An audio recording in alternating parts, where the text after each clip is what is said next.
मैं मेरी पार्टी पूरी तरीके से हम लोग छात्रों के साथ हैं। स्टैंड की आपने बात कही, मैं मानता हूं कि कहीं ना कहीं इस परीक्षा में धांधली हुई है, कुछ तो अनियमितता बरती गई है, जिसके परिणाम स्वरूप री एग्जामिनेशन की नौबत आई।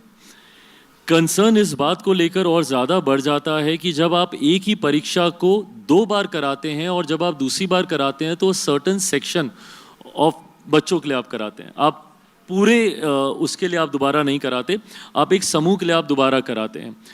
और ये उस सेंटर का री एग्जामिनेशन था जिस सेंटर को बाद में 22 सेंटर में बाइफर्केट किया गया और सारे बच्चों को अलग अलग बैठा के, अगर इसको मैं सामान्य परिस्थिति में मानूं तो लगभग 22 सेंटर्स में इसका मतलब गड़बड़ी हुई थी।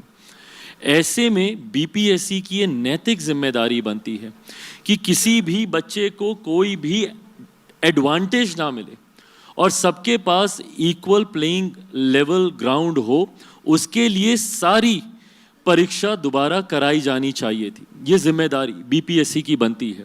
चिराग पासवान ने बिहार के बच्चों का सपोर्ट किया है, इसके लिए उनका स्वागत किया जाना चाहिए। मैं हमेशा कहता हूं, सुलझे हुए व्यक्ति हैं, सुलझे हुए नेता हैं, मेरे मित्र हैं और अगेन थोड़ा देर से ही सही लेकिन उन्होंने बोला है तो बिल्कुल चिराग जी का स्वागत कर रहे हैं।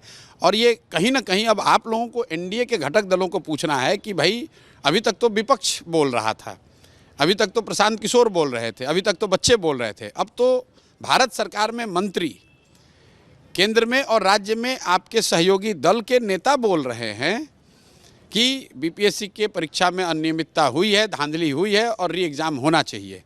तो उसका जवाब अब भाजपा के नेता दें, उसका जवाब जदयू के नेता दें, सरकार दे।